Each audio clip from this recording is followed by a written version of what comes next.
So thank you for the opportunity, I don't know which of the two to use, for the opportunity to speak here. We're switching gears, but I want to link this to the previous two talks. I think that we all agree on the difficulties of making a diagnosis of Ehlers-Danlos syndrome.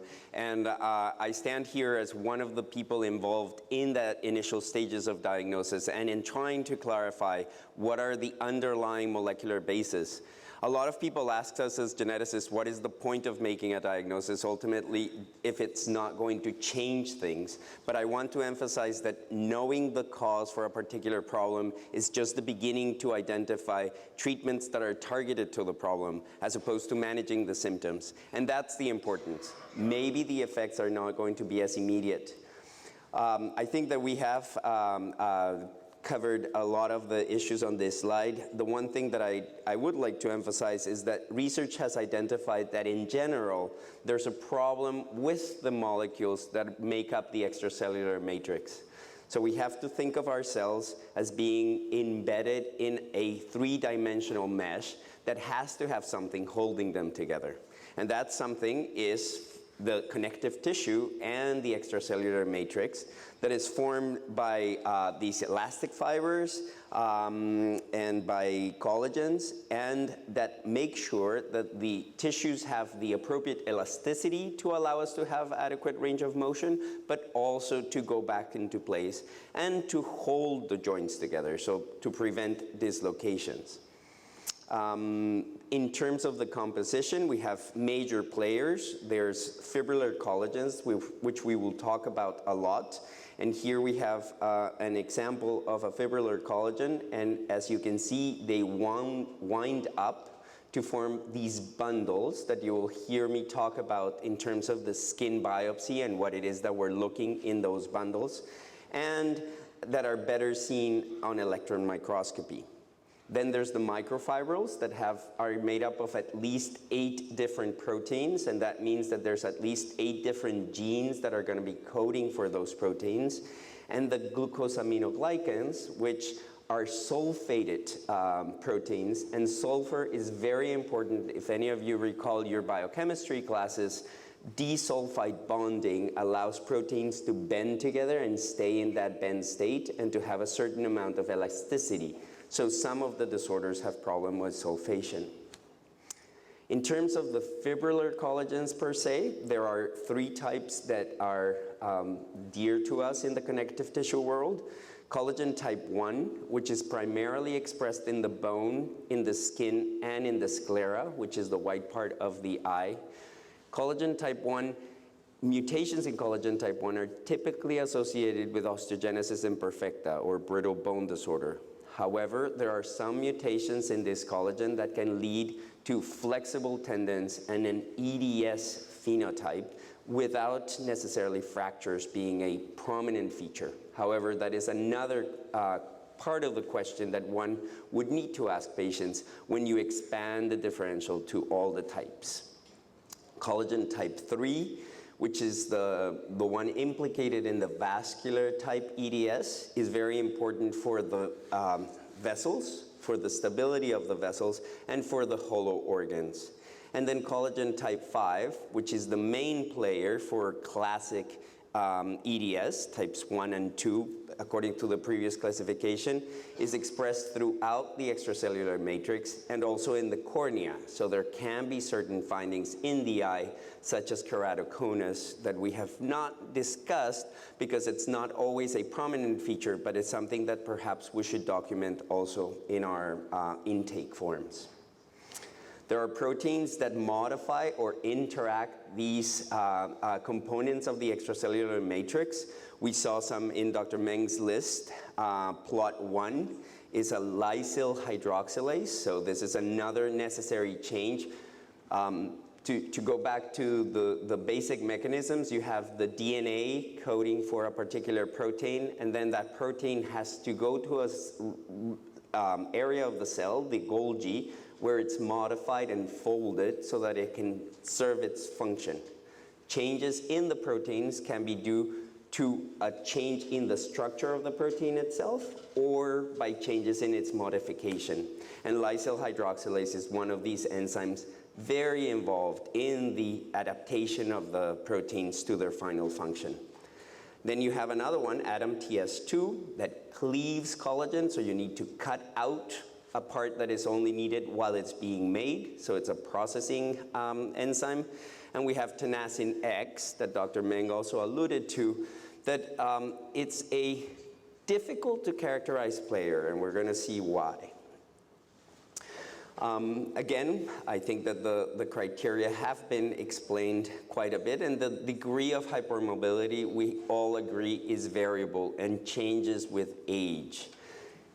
I think that one of the issues that was raised with respect to the naming, originally in the criteria, we do have hypermobility as a major unifying criteria for Ehlers-Danlos. By putting hypermobility EDS within this group, we look for hypermobility as a presenting feature. And perhaps it's evolving into a multisystemic syndrome in which hypermobility is one of the features, but perhaps not as core as we so far understand it. In the current classification, hypermobility is a common feature for all types. There's different degrees of skin fragility, and in the classic type is more prominent, and so we're going to be looking for scars that form in areas where trauma is more frequent. So in children, we look for the shins, and these are going to be more than what you expect with regular play or regular falls. The hypermobility is both of large and small joints, and then the pattern of inheritance is autosomal dominant, meaning that we would have a high chance of having an affected parent. That said, there's many autosomal dominant conditions in which the patient is the first person in the family to be affected, and that does not mean that it's not genetic. So a negative family history will not exclude this diagnosis.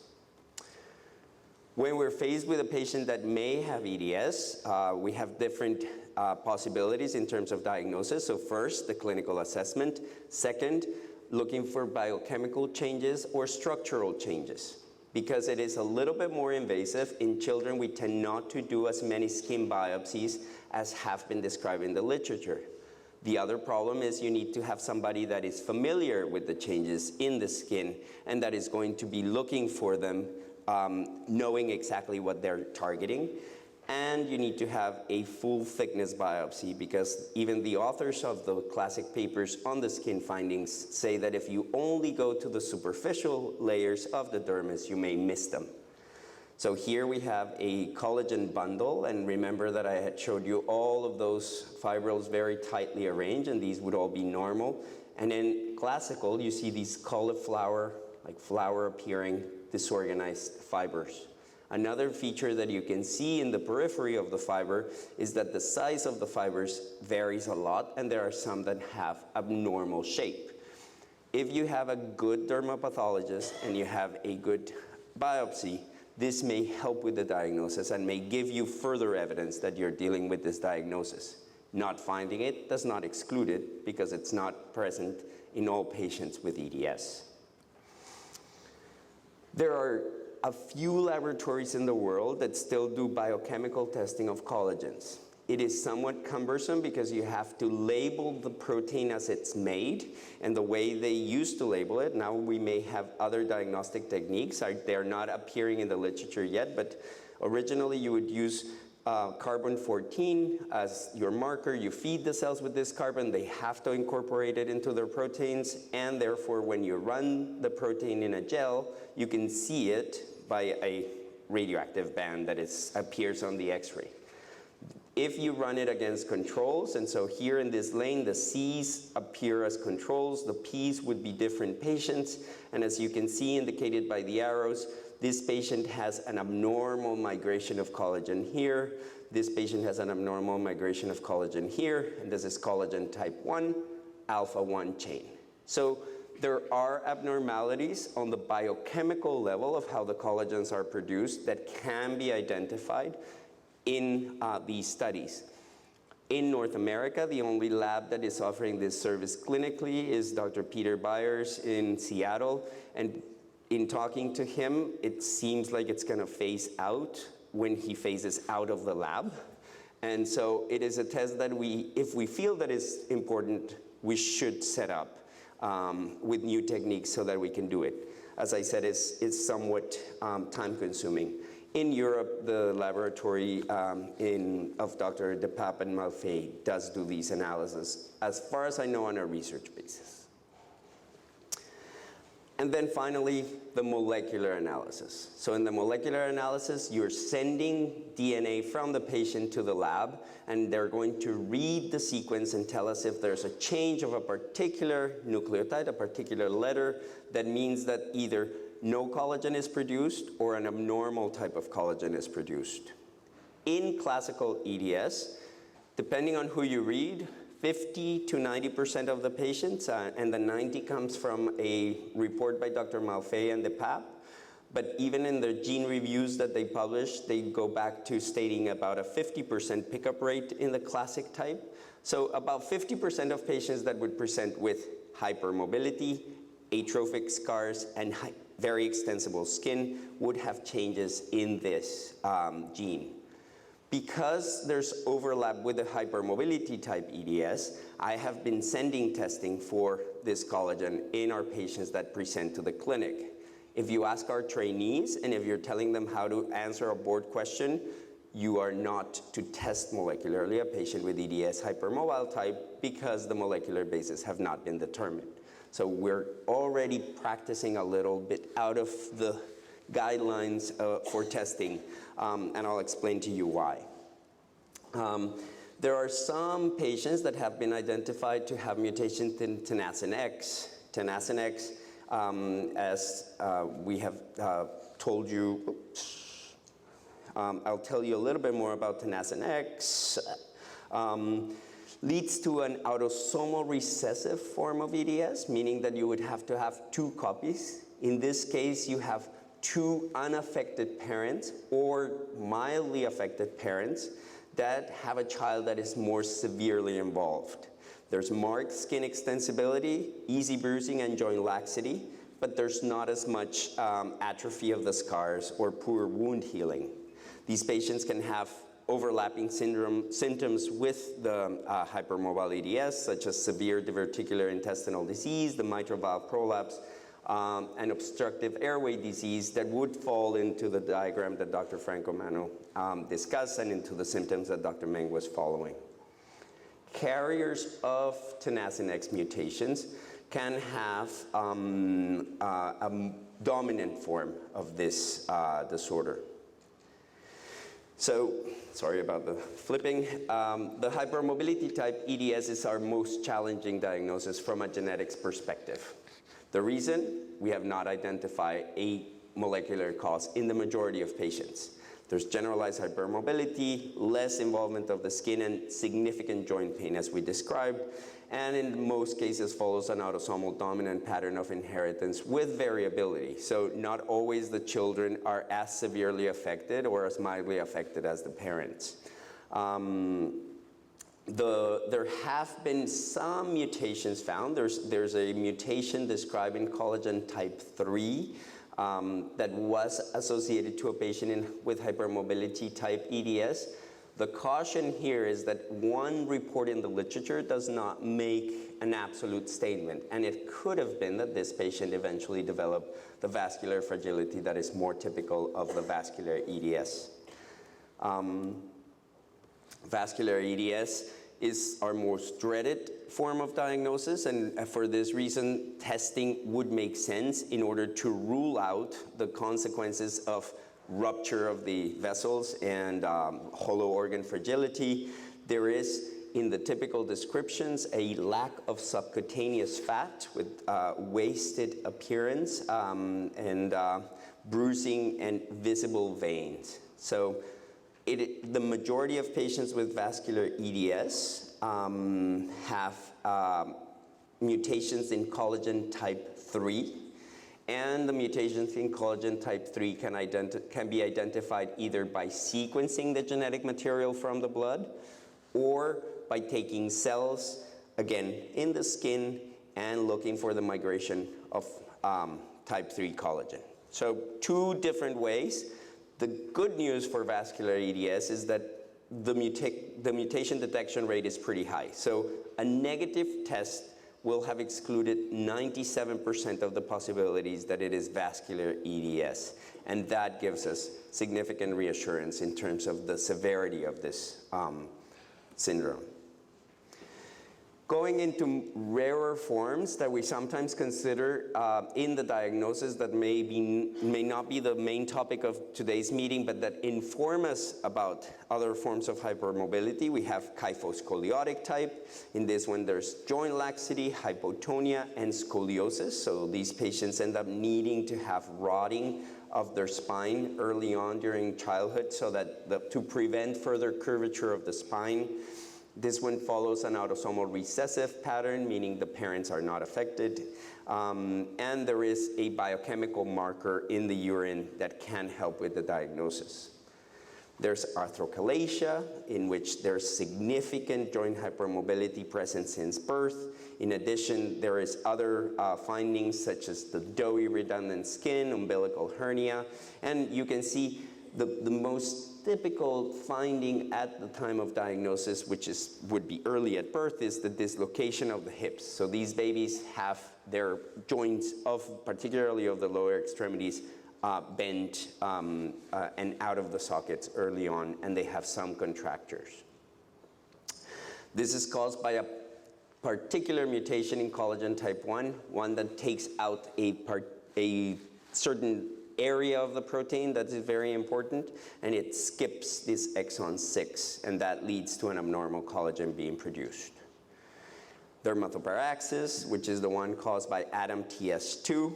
I think that some of the features that we look for in childhood, so now we have skin fragility and sagging redundant skin, but in addition, these patients will have large hernias, and maybe in the pregnancy history, there's a story of premature rupture of membranes.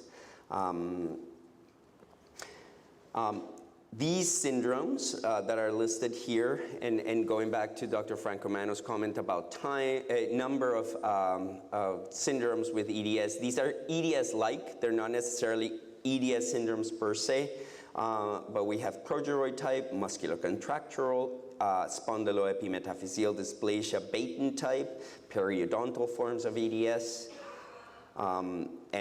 Here you have some of the pictures. So this patient, in addition to the hypermobility and skin fragility, there's an aged appearance. So progeria is the genetic disease that is associated by premature aging, and progeroid would be looking like progeria, and hence the name. And then this is an enzyme that is involved in adding mucopolysaccharides, so stabilizing those proteins in their quaternary form.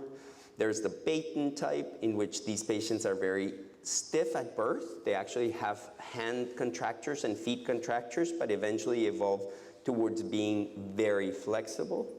And I'm not going to go into all the details in the interest of time.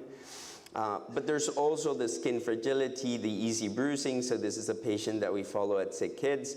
And as you can see, this was from a very mild fall in school. She had a subcutaneous hematoma that actually led to the point of anemia, and some of the patients described in the literature have that as a complication.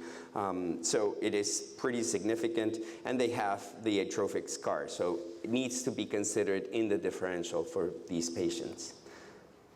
If you look at the current reviews, and there's one from the Papp and Malfay from 2012, and there's one from Dr. Byers and Dr. Murray, who is now working in the lab with Dr. Byers.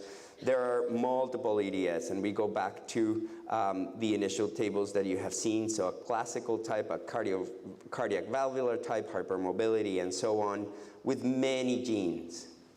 So going back to the question, what do we do in terms of diagnosis? Until a few years ago, the only thing we could do was send one gene at a time based on our best impression in terms of what type they had. That was what we did, a single gene analysis, and was done by a technique called Sanger sequencing. Now, because there is a new technique that you may hear about that is called next generation sequencing, you have the possibility of gene panels. These include anywhere between 5 and 100 genes. There are gene panels that have many more than 100. And there is even a technique that allows you to read all the genes in the body.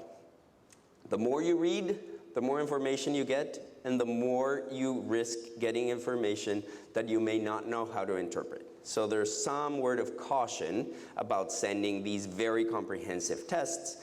However, there's a much better chance of identifying what the disorder is. The difference between exome and genome is the exome will read all the parts that code for proteins. The genome, in addition to that, will read the parts that regulate the expression of those genes. This table is too busy for the 5 minutes that I have left, but basically, between these, you have to make the decision whether you want to exclude very specifically EDS and leave it at that, or you want to exclude EDS and go looking for other potential genes. At SickKids, the way we're implementing panels is actually through using whole exome sequencing with a in silico approach, meaning that we read only the genes of interest of that exome. So we perform the same technique in terms of reading all the genes, but we will only interpret the information about those that are relevant if we make a diagnosis and clinical report is issued. If that approach does not yield a diagnosis, then we may expand the panel. Were there any other new publications? Are there some genes that are in the differential that we should expand, but keep it within a masked approach? If that does give us a diagnosis, we may issue a clinical report again. The last stage is, if that doesn't, with consent of the patients and with knowledge about the management of secondary findings and variants of unknown significance, we may proceed to gene discovery stage, in which we unmask all the information and we look for changes in other genes. I have been offering through a grant that was offered to SickKids, there was the possibility of offering whole genome sequencing to compare with clinically available panels, and 9 patients have agreed to participate in this. We have not received the results from the whole genome, but the idea is to integrate that. Word of caution, this has been done in a few centers so far, and they have not had very positive results, and I know Quebec has a similar initiative. So it might be that we need to put all of our data together to come to a common conclusion. Right now, the soon-to-be available panel for Ehlers-Danlos at SickKids will include 17 genes. The ones highlighted are the ones that I included in the talk. And if we compare that to other clinically available, so far we have been able to send to CTGT that was offering either a dominant or a recessive panel, or a combination dominant recessive that included 10 genes. So we're going to be comprehensive, but limited to the genes that have been known, using the whole exome approach, so that if the patients agree, we can expand to other genes. I think that ultimately what we want is to be able to identify the molecular basis of this disorder so that we can link them to treatments that are specific to the cause. And perhaps there have been other stories with connective tissue disorders that have shown success, for example, in Lloyd-Dietz syndrome with TGF-beta modulation. In Marfan syndrome, certain types have responded also to losartan quite well. So there are possibilities of treatment, but we need to identify the genes so that we can do tests on other model organisms.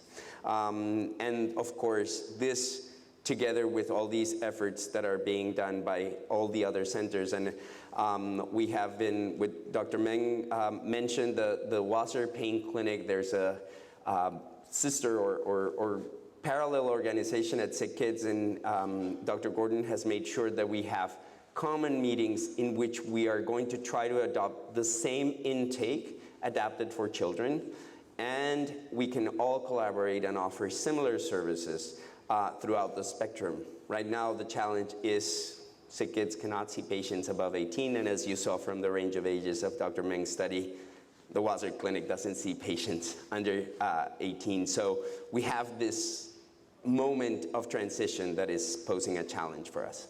Thank you very much.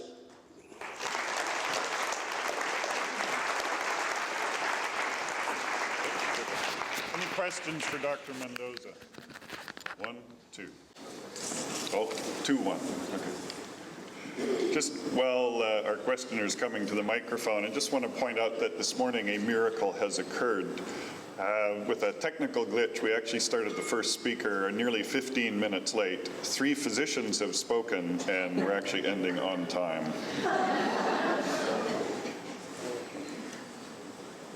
Thank you. I guess my question is, what is the reluctance of most doctors, especially your GPs or even specialists, to actually acknowledge, especially if you go to them presenting things that you feel you may have that relate to EDS, and they're disregarded or shrugged off or just, you know, not thought of as legitimate?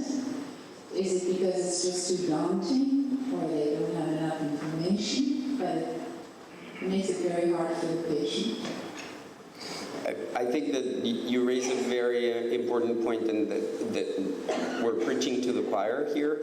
I think that both of your explanations are a possibility. The other is that medicine has been taught as evidence-based medicine for several years, and when we don't have enough evidence, because we have so many symptoms, patients with EDS, until they had a home, and until now they're starting to identify homes, have gone to many different specialists with very non-specific concerns that affect many systems without a unifying diagnosis. If you look at the literature from 10 years back, there was very limited evidence-based medicine. I think that is why studies like what Dr. Meng presented are so important, because we need numbers. We can't go to them. When you go to a GP and you say, there's a lot of patients with EDS, they say, okay, how many is a lot? And there's a lot of them that need cardiovascular care, and there's a lot of them that have POTS, and there's a lot of them that have neurological symptoms. What is the lot? What is the number? And what do you really do? So we need to build evidence, and we need to build evidence the way that is built for all other diseases. It cannot be anecdotal. It has to be systematic. It has to be the universe of patients that present, and it has to be with criteria. So I think that that's what we're here for. We're going to discuss, like, we have already raised the fact that hypermobility may not be a crucial part, but if you go to medical school and they tell you that EDS is characterized by hypermobility, skin fragility, and easy bruising, then how could you have EDS if you're not hypermobile? If we're going to change it, then we need to change it from the top down, and we need to present them with evidence.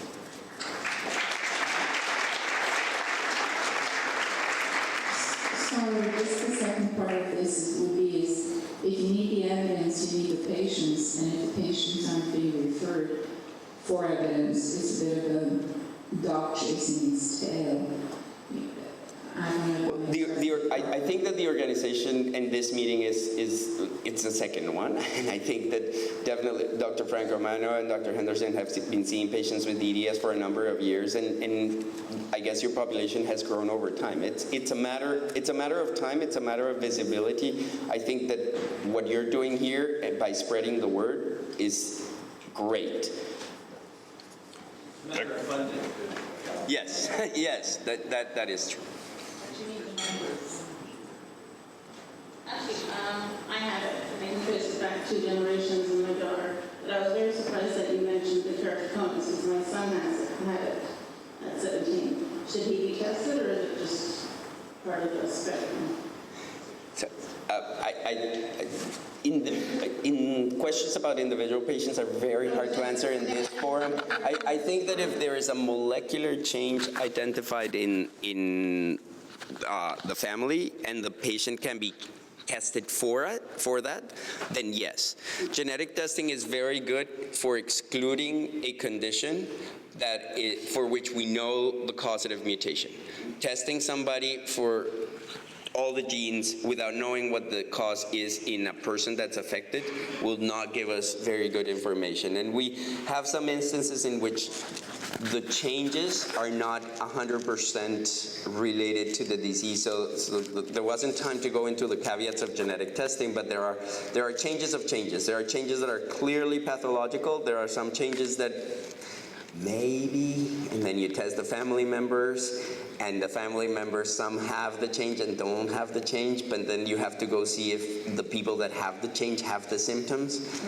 And it's still a little bit challenging, and it may require a number of these things.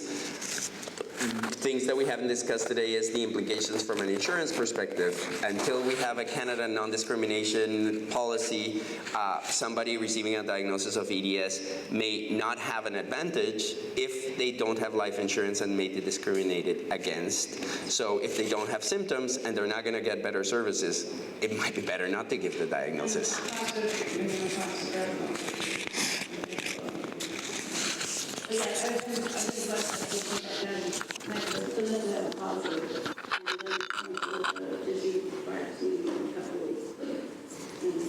I wasn't sure that the character was part of it, and that's it.